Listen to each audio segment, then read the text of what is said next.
There comes a time when the things we once cherished start whispering too loudly. The closets that once felt comforting now seem to sigh when we walk past. The drawers, once tidy and full of memories, now hold pieces of a life that feels distant. And those boxes under the bed, they don't just hold belongings, they hold echoes of the person we used to be. We tell ourselves we're keeping them for someday, but deep down, we know someday never comes. What once brought us joy now quietly asks to be released. It's strange, isn't it? The same objects that once marked our milestones can, over time, start to weigh us down. We don't notice it at first, the way clutter creeps in like a slow fog, soft and familiar. But one day, you look around and realize your home isn't reflecting your life anymore. It's reflecting your hesitation to move forward. The truth is, the things we hold onto can start holding onto us. And maybe, just maybe, the most loving thing we can do for ourselves isn't to keep preserving the past, but to make room for the present. Because the love we once poured into those items doesn't disappear when we let them go. It simply transforms. Before we go on, if this already stirs something in you, don't just hit that new hype button. It's YouTube's way of letting seniors' voices rise to the top. You can hype 3 videos a week, and every hype helps push this message so more people over 60 discover it. I used to think that every item in my home carried my story, that letting go meant erasing who I was. Every photograph, piece of furniture, and little trinket felt like a sentence in the book of my life. I told myself that if I let go of these things, I'd lose parts of myself, my history, my relationships, even my purpose. But somewhere along the way, I started realizing that the more I surrounded myself with reminders of the past, the harder it became to feel present in my own life. My home, once filled with laughter and meaning, began to feel like a storage unit for emotions I wasn't ready to face. I wasn't being sentimental, I was being stuck. The day I decided to declutter wasn't planned. I simply woke up one morning and felt a quiet nudge, a sense that my environment no longer matched the peace I wanted in my heart. I picked up one old photo frame, and instead of just seeing the smiling faces inside, I saw the weight of time, of expectations, of things I hadn't yet made peace with. It wasn't the stuff that was heavy, it was the story behind it. Years of responsibility, of trying to be the keeper of memories, of feeling guilty for even considering letting go.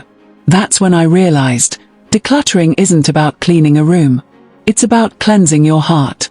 Each drawer, each shelf, each box became a conversation with myself. I forgave the younger me for spending money on things I didn't need. I forgave the version of me that kept gifts out of obligation. I forgave the widow, the mother, the worker, the dreamer, all those versions that tried to hold it all together. And with every item I released, something inside me softened. I could breathe deeper. My home started to feel lighter, warmer, more alive. It was no longer a museum of who I was. It was becoming a reflection of who I was still becoming. Looking back, I can trace 8 powerful discoveries that reshaped how I view aging, freedom, and love. Each one came with its own lesson, sometimes gentle, sometimes hard-earned, but all of them changed me in ways I never expected. And maybe, just maybe, they'll change you too. 1. I realized I'd been living as a curator, not a participant. For most of my life, I thought I was preserving my story. Every photograph, every receipt, every keepsake was a piece of who I used to be. I told myself it was sentimental, that it meant I valued my history. But one day, while dusting the same bookshelf for the 100th time, it hit me. I wasn't living in a home anymore, I was maintaining an archive. I had become a curator of memories instead of a participant in the life still unfolding before me. It wasn't that I didn't love those memories, I did. Some of them were beautiful reminders of who I'd been. The mother who stayed up late sewing Halloween costumes, the husband who saved ticket stubs from every anniversary date, the woman who kept every letter her children ever wrote from college. But over time, those tokens of love began to feel less like warm memories and more like heavy obligations. Each one demanded space, energy, and attention that I no longer had to give. The truth is, we often confuse keeping with honoring. I thought that by holding on to everything, I was protecting my past. But what I was really doing was avoiding the present. The more I held on to old moments, the less room I had for new ones. My living room had become a museum, neat, meaningful, and completely still. When I finally began to let go, I noticed something unexpected. My home started to feel lighter, yes, but so did I. I began waking up with energy instead of guilt. I stopped tiptoeing around boxes that represented someday and started asking what I needed today. I realized that I didn't need a museum to prove I'd lived a meaningful life. My life itself was the proof. For seniors like me, it's easy to feel like our best chapters are behind us, so we hold on tighter to the evidence.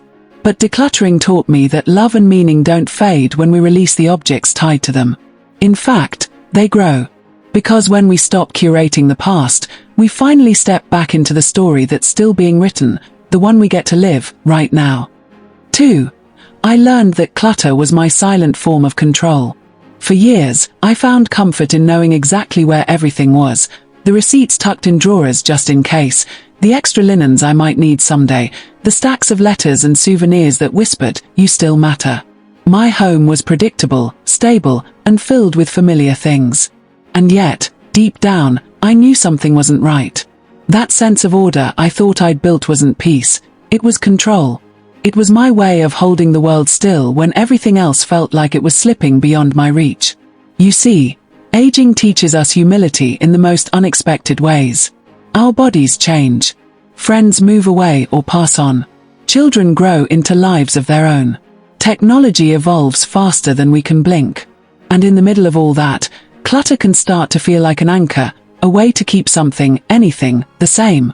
I convinced myself that my belongings offered stability, but in truth, they were the walls I built to protect myself from uncertainty. Each drawer I filled, each box I stacked, became a small declaration. I'm still in control. But the irony was that the more I tried to hold on, the less control I actually had. My space became crowded, my routines rigid, my days consumed with maintaining what no longer served me. It wasn't just the physical clutter, it was emotional. It was the need to manage every corner of my life so I wouldn't have to face the parts one couldn't manage anymore. The day I started decluttering, it wasn't because I suddenly felt brave. It was because I was tired. Tired of defending a house full of things that no longer reflected the woman I was becoming. As I let go of old clothes, paperwork, and even small sentimental items, something subtle shifted inside me. I realized that every item I released was a way of telling myself, I trust what's next. Letting go didn't mean giving up control, it meant redefining it. Control wasn't about keeping everything the same. It was about choosing what truly deserved space in my life. It was about making room for ease, for spontaneity, for faith that the future could hold beauty I hadn't yet imagined. For many of us over 60, clutter becomes the armor we wear against uncertainty. But true peace isn't found in holding tight, it's found in loosening our grip.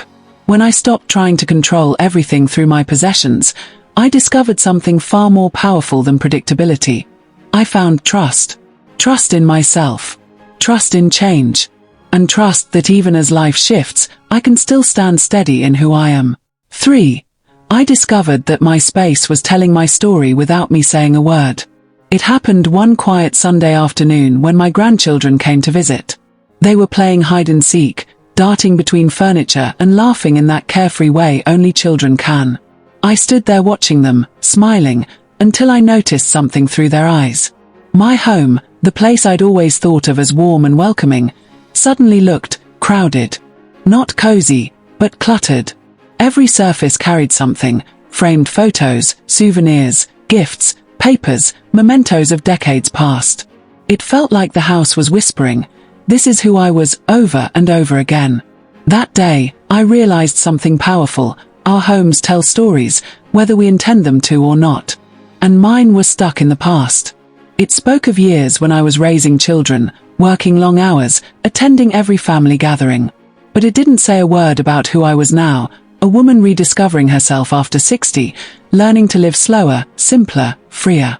I didn't want my story to end as a nostalgic collection of what used to be. I wanted my space to reflect who I was becoming. And that shift changed everything. Decluttering stopped being a chore and started feeling like editing a book, one where every item was a sentence, and I finally had the power to decide what still belonged in the story. As I sorted through drawers and boxes, I began asking different questions. Not do I still need this, but does this still represent me? The answers were often surprising. I found old clothes that once gave me confidence but now felt like costumes for a life I'd already outgrown. I found stacks of books on parenting, office supplies from a career long behind me, and decor that once fit a busy family home but now made the rooms feel smaller. Each thing I let go of gave my home, and myself, room to breathe. Slowly, the heavy air of what was lifted, and a lighter, truer energy took its place. I started to see my space not as a memory vault, but as a mirror of who I am today, someone content, evolving, and unafraid to start new chapters. When my grandchildren visited again months later, something beautiful happened. They ran in, wide-eyed, and one of them said, "Grandma, your house feels so big now." I smiled, because they didn't just notice the open space, they felt the freedom in it. My home finally spoke for me again, not with cluttered nostalgia, but with quiet confidence. Decluttering, I've learned, isn't just about what we remove. It's about what we reveal. My space now tells a new story, one of grace, growth, and the courage to live in the present tense. 4. I stopped equating love with keeping everything I was given. For most of my life, I believed that love could be measured in objects, in the quilts my mother sewed by hand, in the chipped teacups from my grandmother's china set, in the birthday cards I'd kept for decades because I couldn't bear to throw away a single word written by the people I loved. Every item felt sacred, a small piece of someone's affection that I was responsible for protecting. And so, I held on. I filled boxes, drawers, and closets with what I called love, afraid that letting go would somehow mean forgetting the people who gave them to me. But over time, the weight of those things became something else entirely. I began to realize that the very love I was trying to preserve was being buried under piles of guilt. There were moments when I'd open a closet to reach for something simple, only to be met with a flood of emotion. Memories, yes, but also the quiet pressure of obligation. I wasn't just holding on to gifts, I was holding on to the fear that releasing them would make me ungrateful or unloving. Then one day, while sorting through a box of keepsakes, I found a letter my late sister had written years before. It ended with the line, "Don't get too sentimental about this stuff. Love doesn't live in things." I remember sitting there, letter in hand, and realizing she was right. The objects weren't the love itself, they were simply vessels for it. And like any vessel, they eventually run their course.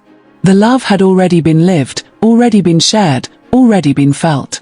Keeping every single token wasn't honoring the relationship. It was trapping it in time. So I began a new ritual. Each time I picked up an item tied to someone I loved, I paused and allowed myself to remember. Really remember. The laughter, the hugs, the lessons, the life we'd shared. Then I would say, "Thank you."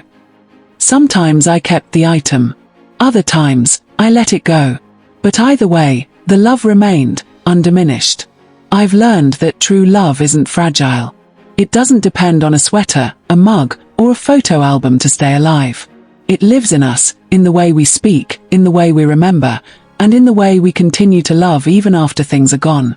Now, when I walk through my home, I feel love everywhere. Not because it's stacked on shelves or boxed in closets, but because it breathes in the open space. Decluttering didn't erase my love for the people who've touched my life. It amplified it. It gave that love room to move, to grow, and to be felt in the present, not just in the past. 5.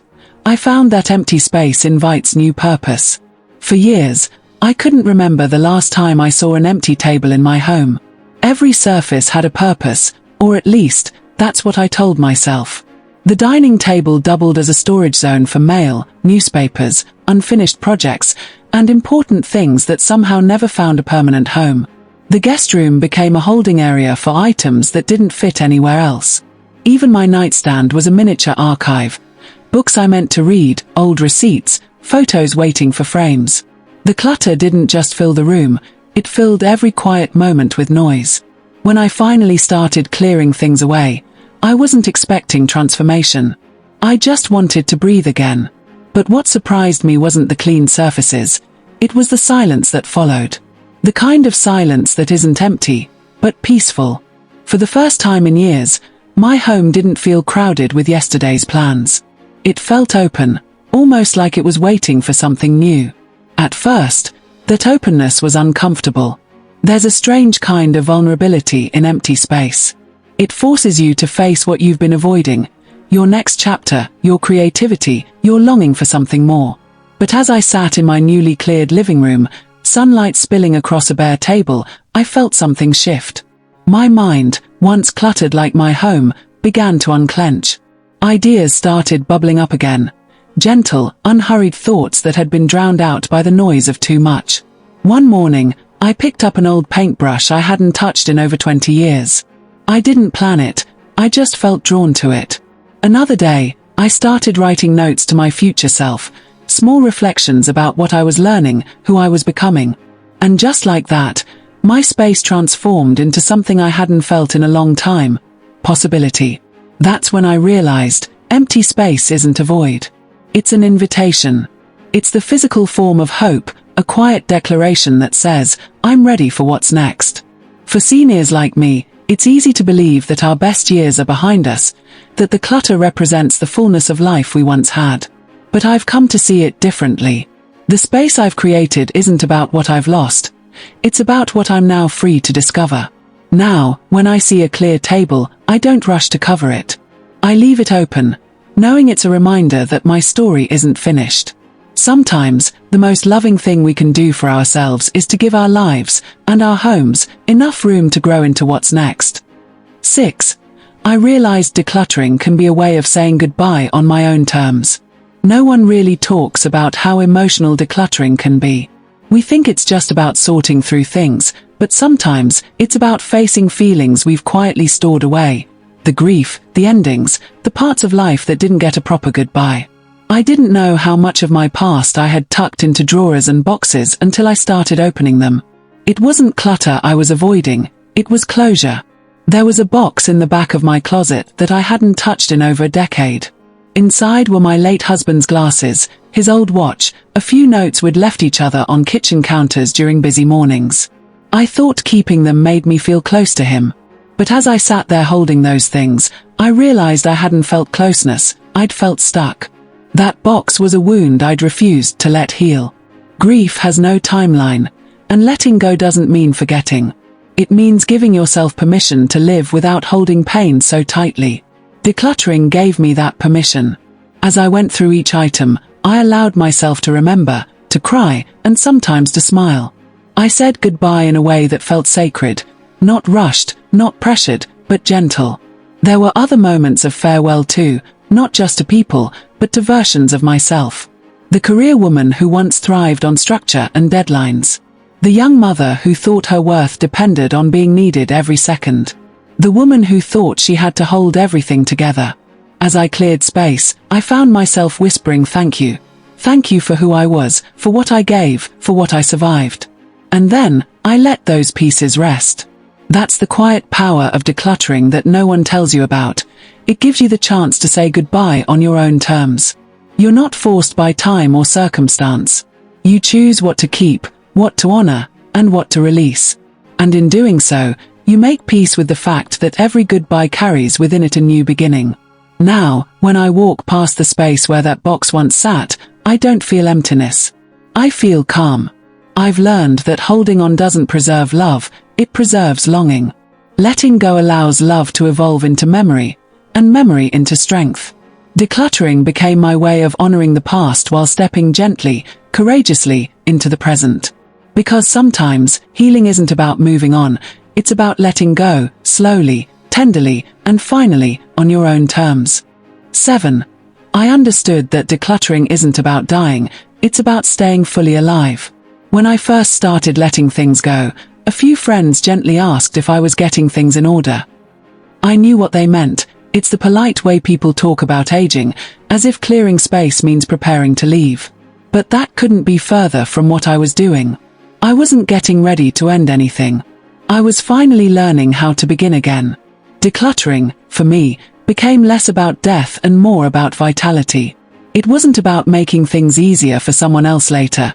It was about making life lighter for myself now. For years, my surroundings had been filled with the echoes of other chapters. The furniture that suited a family of 5, the kitchen tools for elaborate dinners I no longer cooked, the paperwork from a career that had long since ended. Each object was a quiet reminder of seasons that had already passed. And while those memories were beautiful, they began to muffle the sound of the life I was still living. The first morning I woke up in my decluttered home, I noticed something different. The sunlight stretched across the floor in a way I'd never seen before. The air felt clearer, my thoughts sharper. I could hear birds outside my window, something that used to blend into the background noise of too much stuff. For the first time in years, my home didn't feel like a monument to the past. It felt like a stage for the present. There's a kind of freedom that comes with realizing you're allowed to evolve, even after 60. I no longer needed my space to prove where I'd been. I wanted it to celebrate where I was. I started dancing again in the living room, sometimes to old jazz, sometimes to nothing at all. I took up simple pleasures I'd forgotten I loved, reading poetry in the morning, sitting outside just to watch the light change, cooking for one without guilt. People often think decluttering is about loss, about stripping life down to the bare essentials. But that's the misunderstanding. True decluttering is about presence. It's about clearing away the noise so you can hear the heartbeat of your days again. It's about creating room to breathe, to laugh, to notice beauty in ordinary things. I'm not done living, not by a long stretch. I'm just done carrying what no longer belongs to the life I have now. Every shelf I clear, every drawer I empty, is an act of choosing aliveness over accumulation. It's not preparation for the end. It's a love letter to the life that's still unfolding, one peaceful, uncluttered breath at a time. 8. I saw that every act of letting go strengthens my future self. There's a quiet kind of power that comes with releasing what no longer serves you, not the dramatic kind you see in movies, but the steady, grounded kind that builds from within. Each time I opened a drawer and made the choice to let something go, I felt a shift, small at first, then unmistakable. It wasn't about the object itself. It was about what that decision represented. It was a promise to my future self that I was capable of adapting, evolving, and embracing change with grace. In my younger years, I thought strength meant endurance, holding on, pushing through, surviving no matter what. But the older I've grown, the more I've learned that sometimes strength looks like surrender. It looks like opening your hands and saying, I trust myself enough to move forward without this. Every time I did that, whether it was an old coat that no longer fit, a stack of unread magazines, or sentimental trinkets that once felt too sacred to part with, I felt a little braver. It's strange how decluttering, something so physical, can touch something so deeply emotional. For me, it became a practice in confidence, not the loud, showy kind, but the quiet conviction that I can handle change. Each cleared space was proof that I wasn't clinging to what defined me before. I was creating space for who I was becoming. And what surprised me most was how empowering it felt. Letting go wasn't about loss anymore. It was about liberation. It was evidence that I could adapt to this new chapter of life, not just with acceptance, but with curiosity. I started to feel lighter, yes, but also more capable. I realized that if I could make peace with releasing old possessions, I could make peace with other kinds of change too. New routines, new relationships, even new versions of myself. For seniors like me, that's one of the most beautiful revelations decluttering can offer. The reminder that we're still capable of growth. We haven't stopped evolving. We've just been carrying too much to notice. Every act of letting go is a muscle we strengthen, a muscle that whispers, you can do this. You can keep growing. Now, when I open my closet or walk through my home, I don't just see order. I see proof of resilience. Proof that I've faced the past without fear, that I've made choices with intention, and that I've chosen joy over attachment. That's the kind of strength no object can ever give, only courage can. And with every drawer I clear, that courage grows just a little bit louder.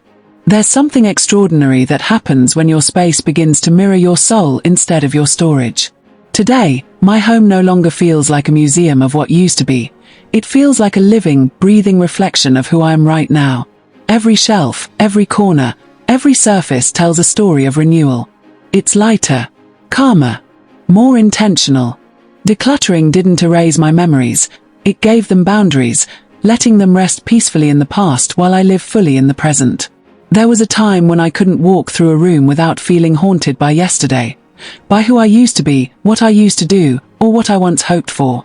But now, I feel surrounded not by ghosts, but by gratitude. Gratitude for the laughter that once echoed here, for the faces that still live in my heart, and for the quiet peace that now fills the space they left behind. My home isn't smaller because I let things go. It's more expansive because it finally breathes. Each empty shelf feels like an open page, waiting to be filled with new memories, not clutter.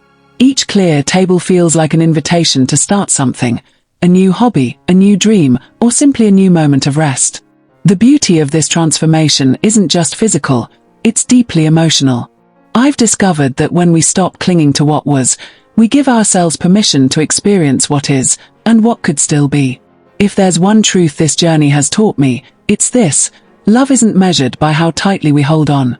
It's revealed in how gracefully we let go. Releasing doesn't mean forgetting, it means honoring. It means saying, thank you for your place in my story, and making room for what's next. That's not loss, that's liberation. Before you go, let me show you how you can help spread this message and keep our community thriving. Step 1. On your YouTube app, scroll down and swipe left on the comment carousel until you see the hype button. Step 2. Tap hype. Step 3. Choose how many points you want to give, every little bit helps. Step 4. Confirm, and that's it. You've just given this video a boost so more seniors can find it. You get 3 free hypes every week, and when you hype often, you can earn a Hype Star badge, showing you're one of this community's biggest supporters.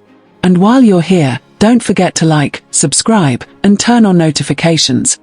Because every story we share is about living lighter, wiser, and freer. So go ahead, tap hype, hit like, and join our growing circle. Together, we're not just decluttering our homes, we're creating space for joy, purpose, and the next beautiful chapter of our lives.